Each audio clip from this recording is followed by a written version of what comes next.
Thanks for tuning into my second 30 Days on Fire video blog. Last week, I quit my job before having another one lined up in order to spend a month finding what makes me happy. So my favorite quote is, "Be relentless in pursuit of what sets your soul on fire."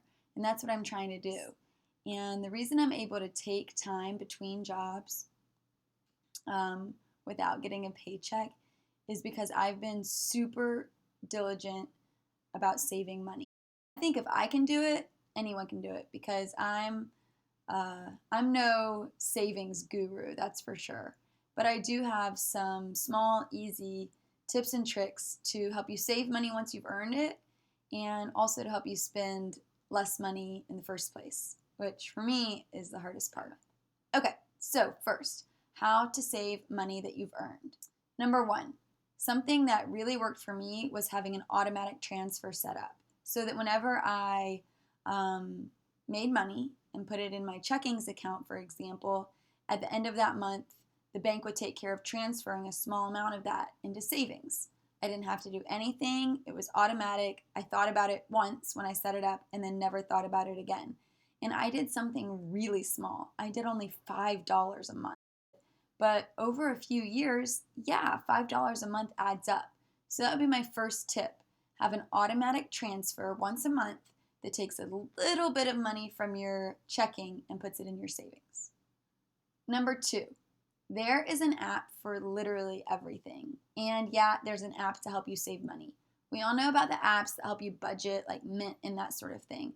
But something I heard about recently and that my friends love is an app called Digit. And they do a similar thing that I was just talking about with the small transfer from checkings to savings.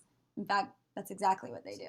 But Digit will take a look at your account and see where they can take out tiny, tiny amounts of money and move it to your savings. It does it for you. You don't have to do anything. And if they take out money and put it in savings, but you're feeling really strapped for cash that month, they'll move it right back for you within one business day. So that's my second tip, is to look into apps like Digit that'll help manage that money for you and move some of it from checking to savings in really small increments so you don't even miss it. Number three, keep less money in your checking and more money in your savings. Whenever I would get my paycheck, TBT, I would put the bulk of that money into savings and then leave a small amount that I could live off of for the next month in my checking account. So basically, I would guesstimate what is the minimum amount of money I could live off for this upcoming month and not have to dip into my savings at all.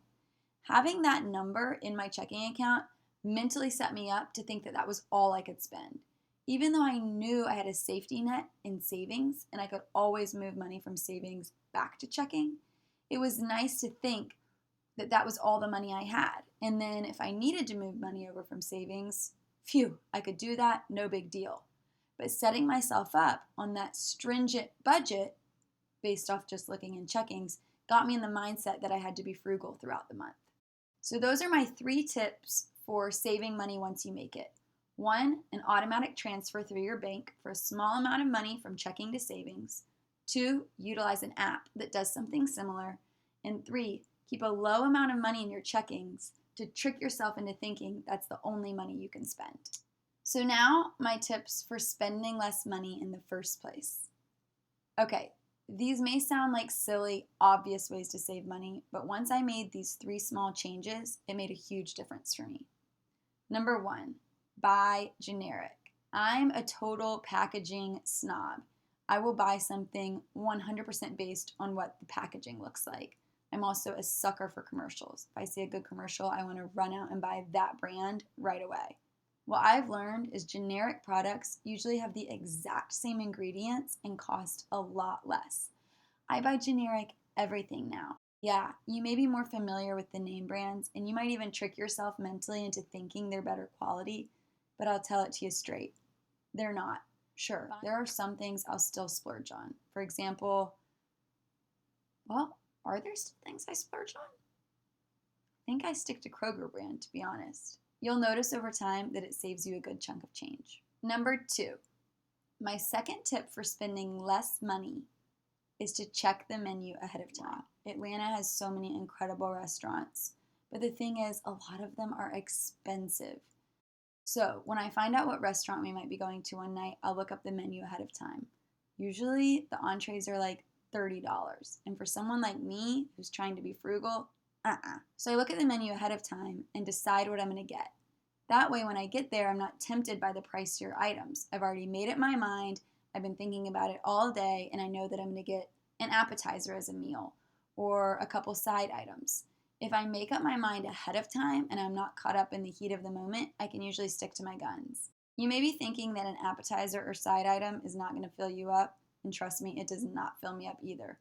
I'll eat dinner before I go out to eat dinner so that I can still enjoy my time out with friends and even order something like an appetizer or a small plate, but I'm not shelling out the big bucks for a $30 entree. Okay, so my third tip is to just wait. Wait till things are past their prime. Things are most expensive when they're hot, fresh, new, trendy. Two of my favorite examples, movies and clothes. I used to love going to the movie theater, and I still do. It's one of my favorite things.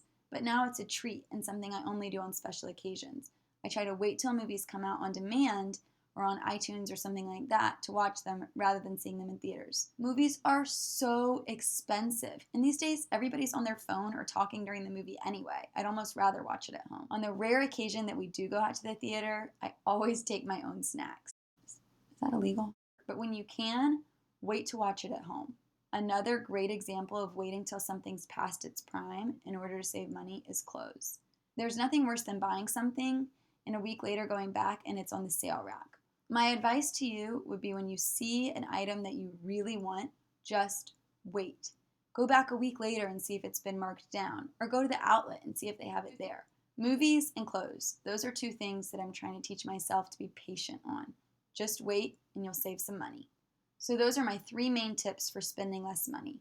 Buy generic, look at the menu, and just wait.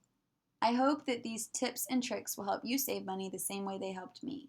Again, I just want to reiterate that this is what worked for me to save money. It might not work for you. So I would definitely consider talking to someone who knows a little bit more about banking and finances and see what works best for your budget and your lifestyle. Thanks so much for tuning in, and check back later for more videos on 30 Days on Fire.